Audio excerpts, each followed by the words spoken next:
2024 के लिए तैयार है चेन्नई सुपर किंग्स की स्क्वाड और आज इस वीडियो में करेंगे सीएसके का स्वॉट एनालिसिस। क्या स्ट्रेंथ है, क्या वीकनेस है इनकी स्क्वाड की, इस वीडियो में बताएंगे। साथ ही दोस्तों अपॉर्चुनिटीज कहां मिलेगी इनकी स्क्वाड को और क्या क्या बड़ी बड़ी चुनौतियां, बड़े बड़े थ्रेट्स इनके सामने हैं, सब पर डिटेल में बात करेंगे। तो चलिए दोस्तों शुरुआत कर लेते हैं। सबसे पहले इनके मजबूत पक्ष, इनके स्ट्रेंथ के साथ इनकी स्क्वाड आप इस समय अपनी स्क्रीन पर देख पा रहे होंगे। और पहली बड़ी चीज जो कि चेन्नई सुपर किंग्स की लंबे अरसे से बड़ी ताकत रही है, और अगर हम इंडियन प्रीमियर लीग को उठाकर देखें तो ये जो ताकत है इसके बल पर चेन्नई की टीम ने हमेशा अच्छा किया है, वो है भैया इनके ऑलराउंडर्स इनकी ताकत है। और इस बार भी इन्होंने एक लंबी फौज जमा कर ली ऑलराउंडर की। मोइन अली इनके पास थे, इनके पास सेंटनर थे, इनके पास जड्डू थे। अब नई एंट्री हो गई है डेरेल मिचेल की, रचिन रविंद्र की, शिवम दुबे भी इनके पास थे। तो 6-7 ऑलराउंडर एक टीम में होना ये बताता है कि T20 क्रिकेट के लिए ये one of the fittest team है। मैं फिर बोल रहा हूं, T20 क्रिकेट या T20 लीग्स बड़े बड़े प्लेयर्स के दम पर नहीं,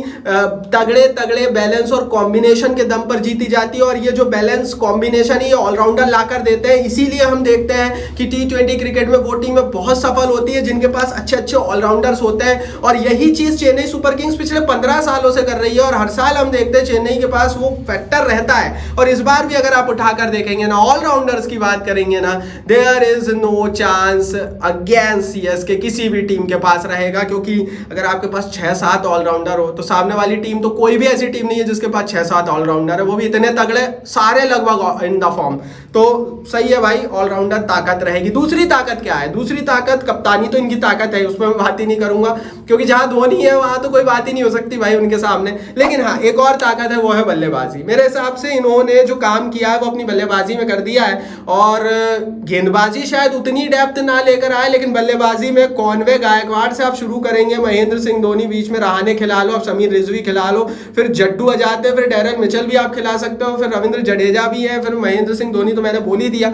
तो मेरे हिसाब से वो जो नंबर 6 नंबर 7 तक मोइन अली एंड ऑल सब मिलाकर इन्होंने जो डेप्थ तैयार कर ली है बल्लेबाजी में, क्योंकि इनके जो बल्लेबाज रहेंगे नंबर 6 तक उसमें से 3 ऑलराउंडर भी रहेंगे। तो वो जो डेप्थ तैयार हुई है स्पेशली इन बैटिंग, वो इन्हें इस आईपीएल की one of the top batting team बना रही है। और मेरे हिसाब से बल्लेबाजी में इन्हें कोई इशू नहीं होना चाहिए क्योंकि ये इनका मजबूत पक्ष है। और पिछले साल के आईपीएल में हमने देख लिया था बल्लेबाजी में इनको कोई इशू नहीं रहा था। तो मेरे हिसाब से इनकी स्क्वाड की ये 2 बड़ी स्ट्रेंथ रहने वाली है। और इस स्ट्रेंथ के दम पर इस बार भी हमें चेन्नई सुपर किंग्स की टीम काफी अच्छा करते हुए नजर आएगी। वैसे क्योंकि मिनी ऑक्शन था पिछले साल से इस बार कोई बहुत मेजर चेंजेस किसी भी टीम में नहीं हुए हैं और चेन्नई सेम कॉम्बिनेशन ही लेकर आ रही है जो पिछले साल लेकर आई थी। तो स्ट्रेंथ में काफी आगे है और स्पेशली अब तो डेरेल मिचेल और रचिन रविंद्र भी आ गए। तो ये स्ट्रेंथ थी। आप बताओ क्या है चेन्नई सुपर किंग्स की स्ट्रेंथ? अपनी राय कमेंट बॉक्स में लिखना और चैनल को सब्सक्राइब कर लो भाई, क्योंकि हर टीम का स्वॉट एनालिसिस, हर टीम की स्ट्रेंथ, वीकनेस, अपॉर्चुनिटीज और थ्रेट्स आपको बताएंगे और ऐसी ऐसी चीजें बताएंगे स्क्वाड के बारे में, हर टीम के बारे में जो कोई नहीं बता रहा। सब्सक्राइब का बटन नीचे हिट नहीं किया तो कर दो भाई और बेल आइकन दबाओ। स्ट्रेंथ के बाद देख लेते हैं वीकनेस क्या है चेन्नई सुपर किंग्स का कमजोर पक्ष। अब नजर डाल लेते हैं। तो भैया मेरे को बहुत ज्यादा कमजोरी चेन्नई में ऐसी नजर नहीं आती है सच की भाई, बहुत मेजर से कमजोरी है। लेकिन एक पक्ष ऐसा है, अगर आप पूरी स्क्वाड को देखेंगे तो वो हल्का सा कमजोर दिखता है और वो है इनकी तेज गेंदबाजी। देखो दीपक चहर है, आप उन पर निर्भर करते हो, उसके अलावा आपने अब शार्दुल ठाकुर को लेकर आए हो। लेकिन अगर आप विदेशी तेज गेंदबाजों की बात करें तो इनके पास विकल्प नहीं है, ये ले देकर पातिराना पर ही निर्भर करेंगे, जो कि पिछले साल के आईपीएल में तो खूब चले थे लेकिन उसके बाद नहीं चले हैं। तो फॉर्म इशू कर जाएगा पातिराना का। मिले नहीं इनको पेसर क्योंकि बजट इनका बहुत टाइट था। इन्होंने मिचेल और रविंद्र पर तो खैर नहीं लगाया, पर मिचेल पर 14 करोड़ लगा दिए। लेकिन हाँ, आप मुस्तफिजुर रहमान पर निर्भर नहीं रह सकते। उसके अलावा इनके पास कोई तेज गेंदबाजी में ऑप्शन नहीं है। और हमने पिछले साल के भी आईपीएल में देखा था कि इन्होंने सिसांदा मगाला को लेकर आए थे। तेज गेंदबाजी इनके लिए इशू पिछले साल भी बनी थी। विदेशी तेज गेंदबाज 15 साल का इतिहास है, चेन्नई नहीं बना पाई और नहीं रख पाई है। ले देकर 1-2 सीजन में बीच में कोई आता है फिर चला जाता है। तो चेन्नई का ये हमेशा से वीकनेस रही है। और अगर कुछ चीज जो चेन्नई को गिराएगी इस आईपीएल में वो ये वीकनेस गिराएगी। मैं ऐसा इसलिए बोल रहा हूं क्योंकि इस बार बाउंसर रूल आएगा और अगर आपके पास अच्छे पेसर नहीं है तो सामने वाली टीम को आप झुकाने में थोड़े से पीछे रह सकते हैं। छोटी सी वीकनेस है, कितना काम करेगी आप बताओ कमेंट बॉक्स में। अब देख लेते हैं भैया अपॉर्चुनिटीज। क्या क्या अपॉर्चुनिटी है चेन्नई सुपर किंग्स की इस स्क्वाड के सामने, क्या क्या ये लोग नया कर सकते हैं इस साल के आईपीएल में स्पेशली, वो देख लेते हैं। तो पहली चीज इनके पास जो इन्होंने मिनी ऑक्शन के बाद बना ली है वो है ऑप्शंस। विकल्प, इनके पास ऐसे ऐसे विकल्प है जो शायद किसी भी टीम के पास नहीं है। क्योंकि अगर आप टॉप 3 उठा लो, मतलब कॉनवे हो गए, गायकवाड़ हो गए, इनका विकल्प इन्होंने समीर रिजवी तैयार किया। कोई भी फ्लॉप हुआ ये लोग उठा के सीधे समीर रिजवी को खिला देंगे। अगर कॉनवे फ्लॉप हुए तो आप ऊपर से मोइन अली को भी खिला सकते हो।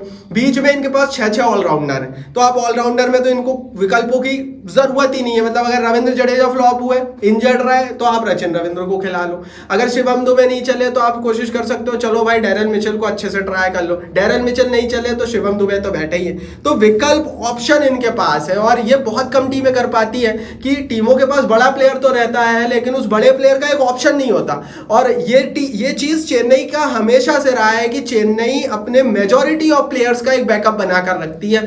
देखो 11 में से 11 का तो प्रॉपर बैकअप सीधा सीधा बनेगा नहीं, लेकिन अगर आप 11 में से 6 का भी अच्छा बैकअप बना लेते हो ना, तो आप बीच टूर्नामेंट में फंसते नहीं हो। और ये चीज चेन्नई की रही है, और यही चीज भैया स्क्वाड में इनकी बड़ी अपॉर्चुनिटी इस बार भी दिख रही है। दूसरी अपॉर्चुनिटी जो कि मेरे हिसाब से one of the best opportunity इनके पास है, वो है डेप्थ। यार देखो जो T20 क्रिकेट में मैंने फिर भी बोला है और पहले भी बोला है, अगर आप बल्लेबाजी और गेंदबाजी दोनों में एक अच्छी डेप्थ बना लेते हो ना, तो आपको फिर कोई पीछे नहीं खींच सकता। ये T20 का फॉर्मेट ही ऐसा है। इनके पास नंबर 7 तक बल्लेबाजी आती है, जिसमें से 3-4 ऑलराउंडर होते हैं, और गेंदबाज भी इनके पास हर मैच में 6-6 मिल जाएंगे आपको। तो अगर आपके पास 6 ऐसे प्लेयर है जो कि अच्छी गेंदबाजी कर सके और 6-7 नंबर तक की बल्लेबाजी है, तो आपको सामने वाली टीम को काट पाना बड़ा मुश्किल है। एंड ये चीज डेप्थ इन्होंने बनाई है। और डेप्थ मैंने पहले भी बोला आपसे जब मैंने स्ट्रेंथ बनाई थी कि ऑलराउंडर्स अगर होते हैं तो डेप्थ बनती है, और इनके पास है 6-7 ऑलराउंडर। आप खुद ही देख लो ना, मोइन अली इनके पास, सेंटनर इनके पास पहले से थे, जड्डू दुबे इनके पास पहले से थे, अब इन्होंने डैरेल मिचेल को लेकर आ गए, अब इन्होंने रचिन रविंद्र को लेकर आ गए, शार्दुल ठाकुर भी नीचे से बल्लेबाजी कर सकते हैं। तो ये जो डेप्थ बनी है ना, ये चेन्नई सुपर किंग्स की सबसे बड़ी अपॉर्चुनिटी इस साल के आईपीएल में। और अगर आप स्क्वाड देखेंगे तो क्लियर कट दिखेगा कि चेन्नई वहां पर बाजी मार सकती है, अच्छे से मार सकती है, और प्लेऑफ तक तो इजी पहुंच सकती है अगर ये काम कर गया तो। लेकिन भैया कुछ थ्रेट भी है, कुछ ऐसी चीजें हैं जो चेन्नई को थोड़ा सा डरा रही है। पहला थ्रेट क्या रहेगा दोस्तों चेन्नई सुपर किंग्स की टीम के सामने, वो है कैप्टनसी शिफ्ट। अगर ये कप्तानी चेंज करने की कोशिश करते हैं तो इनके हाल 2 साल पुराने जैसे होंगे। जड्डू के साथ भी इन्होंने कप्तानी चेंज करने की कोशिश की थी, सफल नहीं हो पाए थे, और उसके बाद हमने देखा साफ साफ कि रविंद्र जडेजा को बीच में वापस चोटिल होकर गए, धोनी को फिर से कप्तान बनाना पड़ा।